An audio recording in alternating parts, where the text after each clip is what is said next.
Olá, queridos, graça e paz. Meu nome é Saulo Stan e eu estou passando aqui, queridos, para fazer uma análise de um texto bastante conhecido que se encontra em Filipenses, no capítulo 2, do verso 5 ao 11.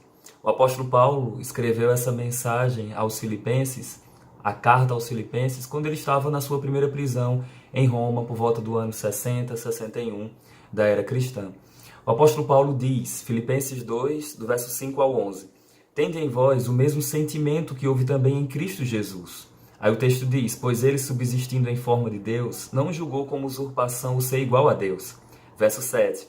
Antes, a si mesmo se esvaziou, assumindo a forma de servo, tornando-se semelhança em semelhança de homens e reconhecido em figura humana.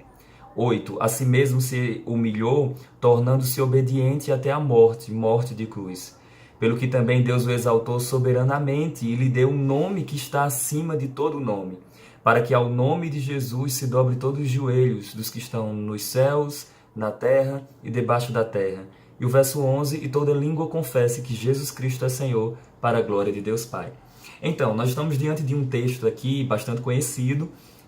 Muitas pessoas utilizam esse texto nos seminários teológicos, principalmente nas aulas de Cristologia. Apesar do texto, Paulo utilizar o exemplo de Cristo aqui para exortar a igreja na questão de humildade, de simplicidade, mas esse texto é utilizado muito, principalmente na questão da cristologia. Então, queridos, o apóstolo Paulo, como eu já falei, escreve essa mensagem aos Filipenses, ele estando preso. Paulo fala que estava em cadeias, vocês podem verificar isso no capítulo 1, Paulo vai descrever essas verdades, que ele estava preso, porém a palavra do Senhor, como ele já dizia em Efésios, não estava presa. E Paulo continuou escrevendo e tratando com muitas questões práticas e pastorais para a Igreja de Cristo ali no primeiro século.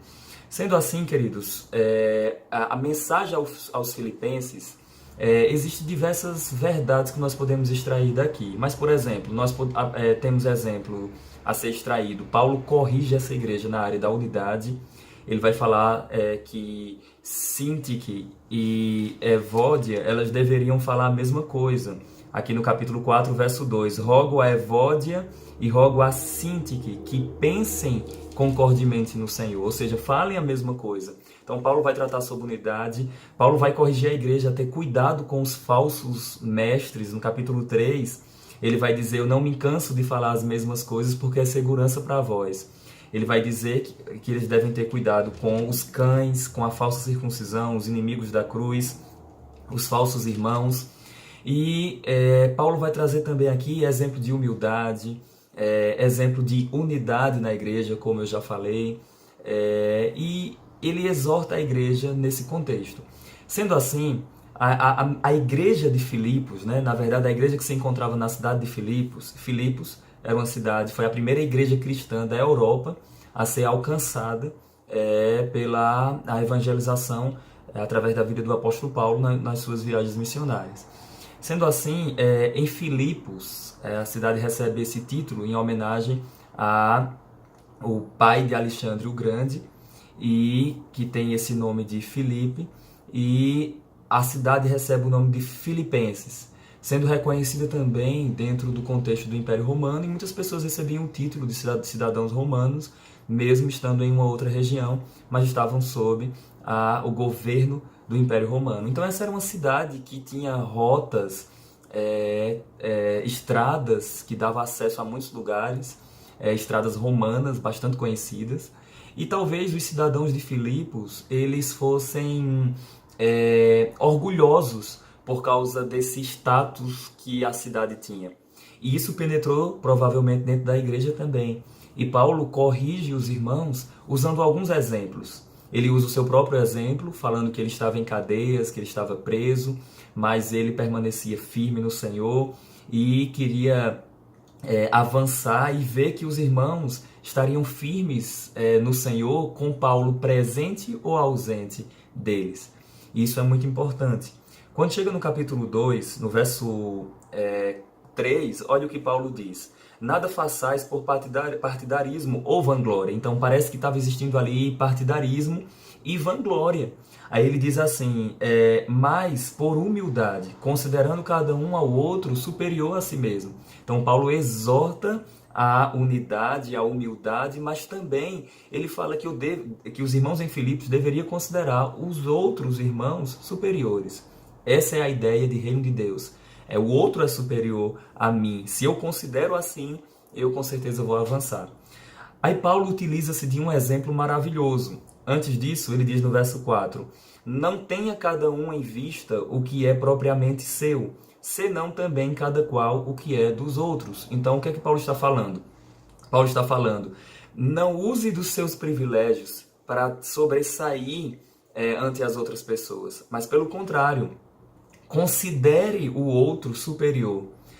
Não use de vanglória, mas ande em humildade e considere a pessoa, o próximo, o irmão ali na igreja superior. E daí Paulo vai usar o seu maior exemplo, o seu maior argumento para falar de alguém que tinha tudo para se exaltar e usar do seu privilégio, da sua posição, e ele mostra que esse alguém não utilizou do seu direito de ser superior. E ele vai mostrar como, vai nos revelar como se deu esse exemplo, e nós podemos imitar o exemplo dessa pessoa que ele vai falar. De quem eu estou falando? É exatamente do texto que nós lemos no início desse vídeo, de Cristo Jesus, o nosso Senhor, que ele usa esse exemplo, Paulo, em Filipenses 2, do 5 ao 11. Olha o que ele diz. Tende em vós o mesmo sentimento que houve também em Cristo. A melhor palavra aqui traduzida para sentimento não seria sentimento mesmo, mas disposição mental. Então tenham a mesma disposição mental que houve em Cristo Jesus. Aí nós temos que fazer a seguinte pergunta: qual disposição mental Cristo teve que os irmãos em Filipos deveriam imitar e que nós também devemos imitar? O verso 6 vai descrever qual era ou qual foi a disposição mental que Cristo teve. Olha o que diz, pois ele subsistindo em forma de Deus. O que é subsistir? É existir acima de todas as coisas. O que quer dizer forma de Deus? A palavra forma pode ser traduzida também como natureza de Deus, privilégio de Deus, posição de Deus. Pois ele subsistindo em forma de Deus, ele sendo Deus, ele diz, não julgou como usurpação o ser igual a Deus. O que é que ele está dizendo aqui? Ele não usou do seu privilégio, da sua posição de divindade, não abusou do seu privilégio. Pelo contrário, o que ele fez? O verso 7 diz, antes, no lugar dele usurpar, dele usar do seu privilégio real de ser Deus, antes a si mesmo se esvaziou. E as pessoas perguntam do que ele se esvaziou. O texto vai descrever como se deu o esvaziamento de Cristo. Ele diz, a si mesmo se esvaziou. Como se deu esse esvaziamento? Ele vai descrever, assumindo a forma de servo. Número 1, Cristo se esvaziou se fazendo servo. Sendo reconhecido em figura humana. Como ele se esvaziou? Se tornando homem. Se tornando servo, se tornando homem. Como ele se esvaziou ainda? E como ele se humilhou a ponto de obedecer à missão que o próprio Pai havia designado para o Filho. Como ele fez isso? Ele se humilhou. Ele tornou-se obediente. Obediente até a morte e morte de cruz. Então Cristo desceu os degraus da humilhação. Quando o Verbo se encarnou, quando Deus homem se encarnou, quando Deus se encarnou, tornando-se homem, ele não abandonou a sua natureza divina. Pelo contrário, ele foi acrescentada a divindade carne. Logo, quem esteve aqui na terra foi Deus homem. Jesus não deixou de ser Deus pela sua encarnação. Pelo contrário, foi-lhe atribuído carne ao Verbo, ao Cristo pré-existente. Aí ele diz, assim mesmo se humilhou, tornando-se obediente até a morte e morte de cruz. Então, Paulo está usando o exemplo de Cristo, que sendo o superior, se fez inferior para alcançar outras pessoas, não usando do seu privilégio de divindade. Aí o texto continua, verso 9, pelo que também Deus o exaltou. Então, Cristo desce os degraus da humilhação e por causa da sua obediência, ele começa a subir os degraus da honra, da glória e da vitória. Aí o texto diz, pelo que também Deus o exaltou soberanamente, e lhe deu um nome, e ele começa a subir degraus. Ele foi exaltado soberanamente, ele ganhou um nome acima de todo nome, para que ao nome de Jesus se dobre todos os joelhos dos que estão nos céus, na terra e debaixo da terra, e toda língua confesse que Jesus Cristo é Senhor, para a glória de Deus Pai. Com base nesse texto, saíram diversas heresias, diversos falsos ensinos saíram desse texto com base, as pessoas tentando explicar as duas naturezas de Cristo. Eu estou falando aqui uma linguagem simples para que todas as pessoas que estão me assistindo possam compreender. Aqui fala sobre a kenosis de Cristo. O que quer dizer isso? O esvaziamento de Cristo. Algumas pessoas falam que Cristo se esvaziou da sua divindade e ele se tornou homem, plenamente homem aqui na Terra, somente homem, durante os 33 anos, ou um pouco mais do que isso, durante o tempo que ele esteve aqui na Terra, Cristo foi apenas homem.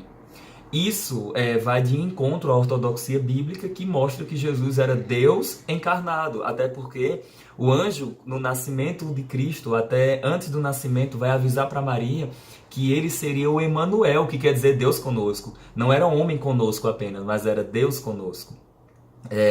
Lá em 1 Timóteo, no capítulo 3, no verso 16, vamos conferir? 1 Timóteo, capítulo 3, no verso 16, a palavra do Senhor diz que grande é o mistério da piedade. Deus se manifestou em carne. Então, quem esteve aqui na terra foi Deus. Jesus é Deus. Jesus encarnado era Deus, Saulo? Com certeza, o próprio texto está dizendo. Grande é o mistério da piedade. Deus se manifestou em carne. Um outro texto que nós podemos citar, Romanos no capítulo 9, no verso 5, fala que Jesus é descendente, tem uma descendência humana de Davi, mas ele também, ele é Deus bendito eternamente. Vamos conferir. Romanos, no capítulo 12. Estou falando rápido para não ficar tão longo esse vídeo, que a minha proposta aqui é facilitar a compreensão do tema.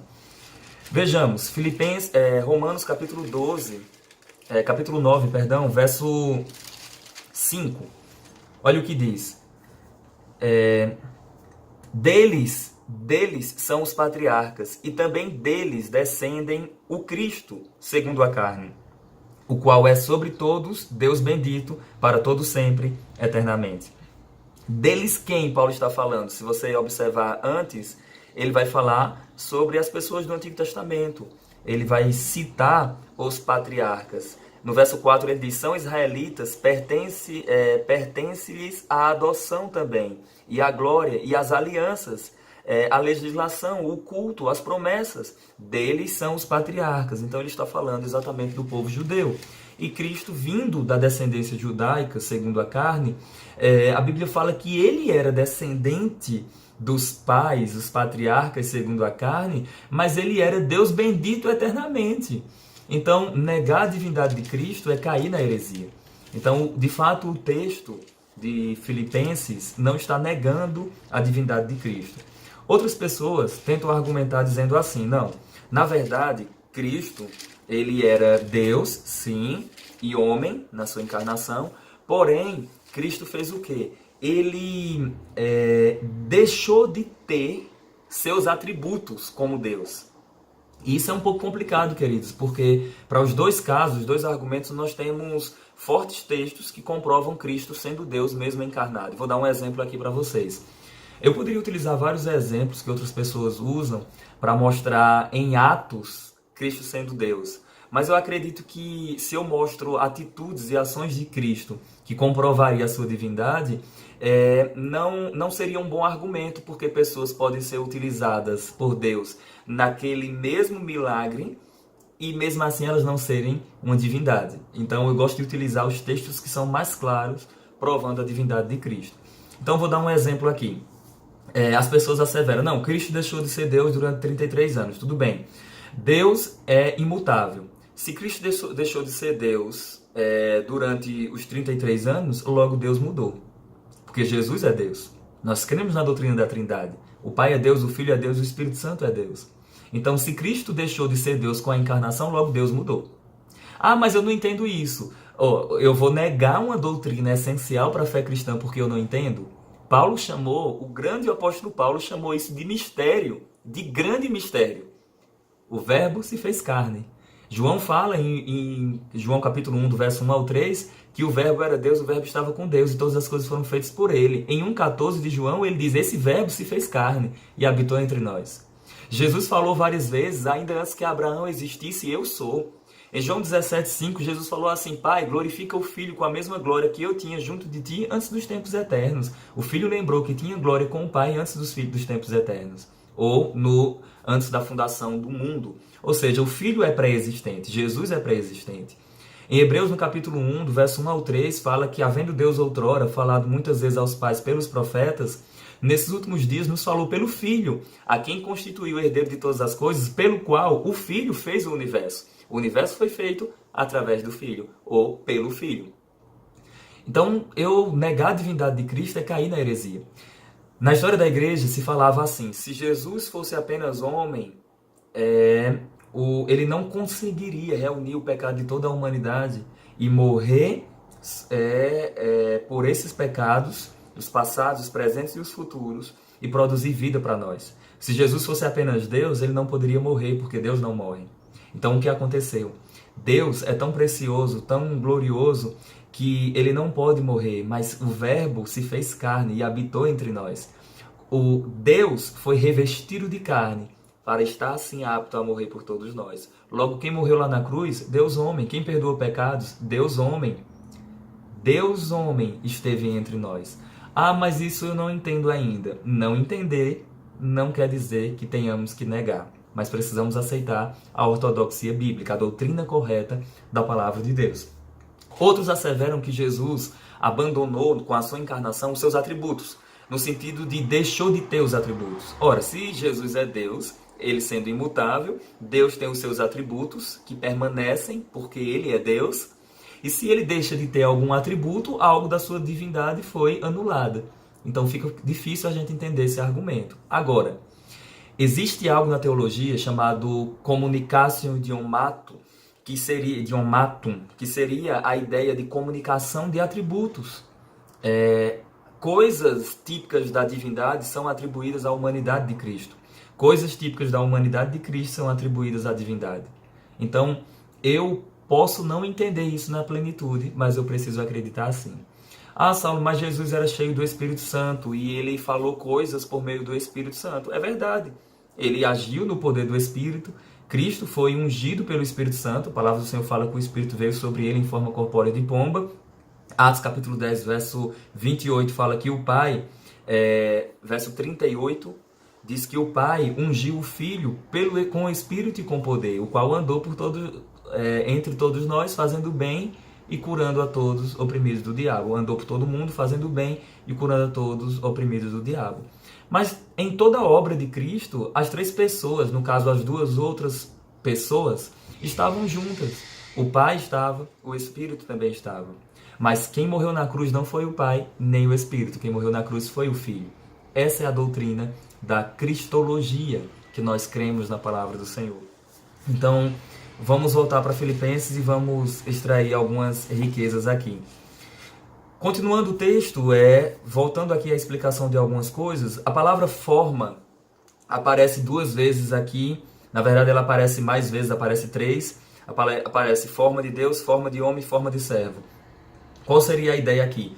Cristo, ele subsistindo em forma de Deus. Jesus é Deus. Isso é imutável, não anula. Mas o que aconteceu com ele? Com a sua encarnação, sua divindade não foi anulada. Pelo contrário, foi acrescentada agora a forma humana, a forma de servo. Cristo se fez servo, Cristo se fez escravo, Cristo se fez homem. Essa é a humilhação do Redentor Jesus. Isso é um exemplo para nós que, por mais que tenhamos status ministeriais ou status, seja ele qual for na área, não importa, mas nós não devemos usar desses privilégios para sobressair ante as outras pessoas. Pelo contrário, nós devemos pegar todos os privilégios e status que aparentemente tenhamos e nos humilharmos e sermos servos uns dos outros, assim como Cristo, o Redentor, o Senhor absoluto, o Deus bendito eternamente, sendo Deus, se fez servo, se fez homem. Então, queridos, de fato, nesse texto de Filipenses não está anulando a divindade de Cristo. Anular a divindade de Cristo com base nesse texto é cair na heresia e, além disso, é uma má interpretação do texto, pois não era essa a intenção do apóstolo Paulo. Vamos falar sobre algumas coisas aqui. Ah, Saulo, mas se Jesus era Deus aqui na Terra, encarnado, por que ele diz em alguns momentos que não sabia de algumas coisas? Aí eu gosto de responder com outra pergunta. Ora, também se Jesus não era Deus, por que ele perdoa pecados? Aí a pessoa pode dizer assim, não, mas espera aí, se Jesus não fosse apenas homem aqui na Terra, se Jesus era Deus, por que ele foi tentado? Se a Bíblia diz que Deus a ninguém tenta, nem pode ser tentado pelo mal. Eu respondo com outra pergunta. Se Jesus não era Deus, por que ele disse assim, eu dou a vida eterna? Só dá a vida eterna quem tem a vida eterna. Ele diz, quem crê em mim, esse tem a vida eterna. O Filho concede a vida eterna. Então, como é que o outro homem, um homem apenas, produziria vida eterna para outros homens? A não ser que esse homem fosse Deus conosco, fosse Deus encarnado, Deus homem. Eu não estou dizendo com isso que Jesus, na encarnação, não teve suas limitações por causa da sua humanidade. Eu não estou dizendo isso. Eu estou dizendo que o fato de eu não entender algumas coisas não me faz anular o eixo central da fé cristã, que é Deus homem. O Cristo encarnado era Deus conosco. Ah, mas ele era o Pai? Não, não era o Pai. Ah, mas ele era o Espírito? Não, não era o Espírito. Nós cremos em um único Deus, em três pessoas, Pai, Filho e Espírito. Santo Agostinho dizia assim, tentar entender a Trindade é perder a mente, negá-la é perder a salvação. Então, qual seria a ideia aqui? Eu não posso, mesmo que eu não compreenda na plenitude, mas eu não devo negar, porque se eu nego a Trindade, eu comprometo a minha fé. Então, eu devo acreditar na palavra do Senhor. Amém? Então, eu poderia citar diversos textos aqui que provam a divindade de Jesus. Por exemplo, o Cristo ressurreto, quando aparece lá no cenáculo, em outra ocasião, a Bíblia fala que Tomé fala Senhor meu e Deus meu.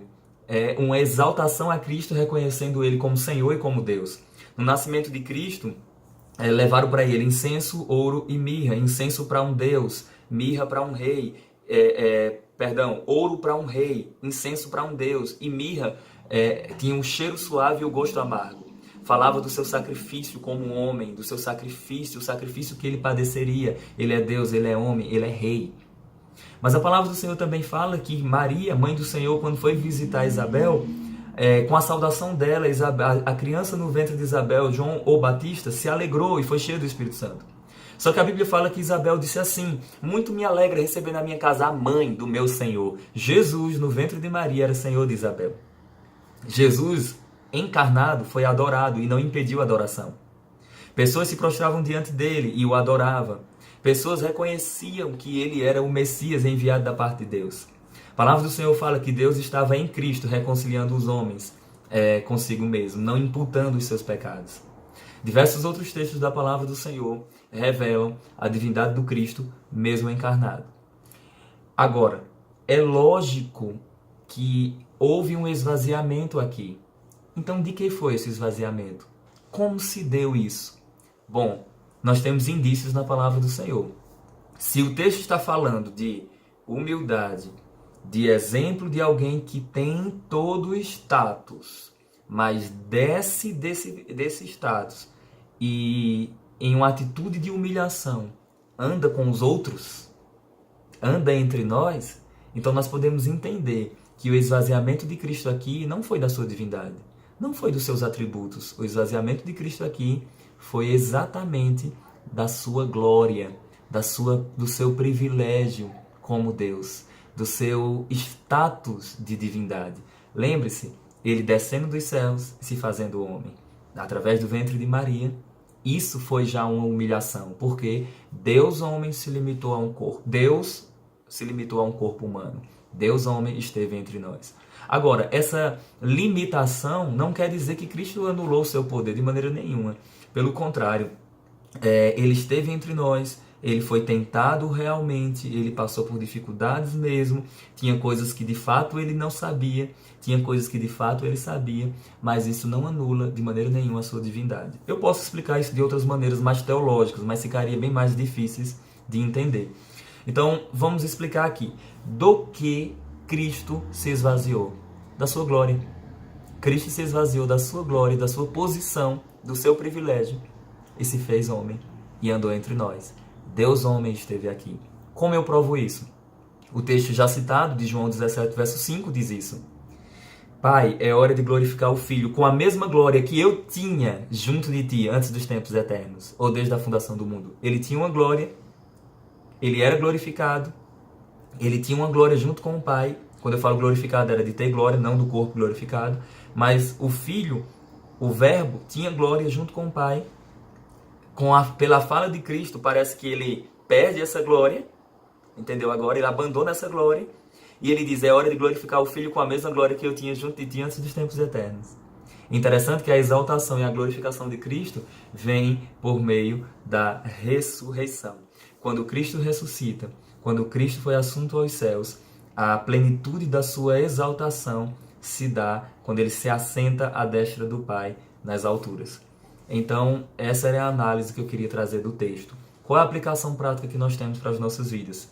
Por mais que tenhamos posições ministeriais, ou posições de acesso a dinheiro, a riquezas, a cargos e posições de destaque, que isso não tome de conta do nosso coração ou da nossa mente e que nunca venhamos a nos orgulharmos e pisarmos nas outras pessoas, achando que somos alguma coisa sem Deus. Pelo contrário, nós precisamos usar todo o status que possamos ter e abandonar isso e andar com as outras pessoas assim como o rei fez isso. Não anulando assim a minha glória ou status, você está entendendo o que eu estou falando, mas apenas se fazendo acessível diante das outras pessoas. Então, o que é que Paulo estava transmitindo aqui para essa igreja? Aquele que era o maior de todos, aquele que era, que é e que há de vir, o Todo-Poderoso, ele não usurpou o seu direito de divindade.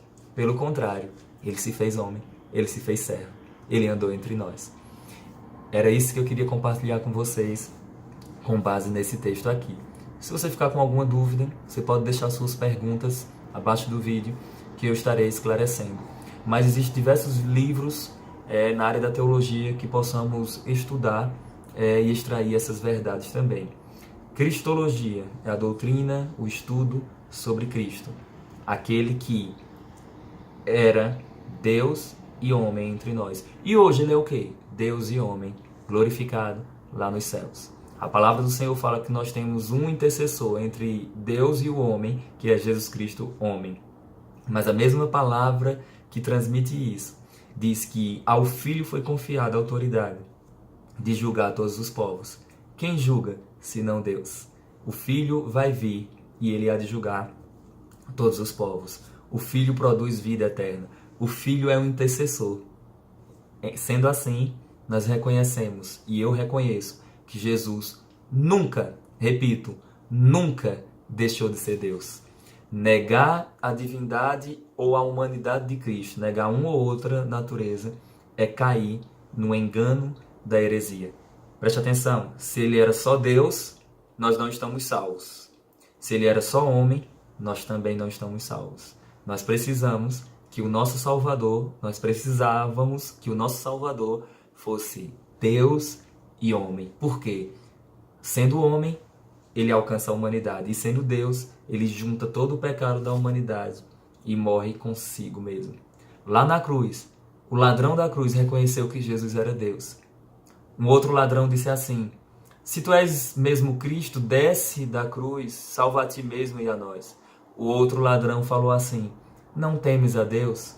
Nós estamos aqui e nós somos culpados. Mas este o que fez? Não temes a Deus, estando ele debaixo da mesma condenação que nós? Quem esteve na cruz? Deus homem esteve na cruz. O Emanuel esteve na cruz. Que Deus abençoe vocês e até o próximo vídeo.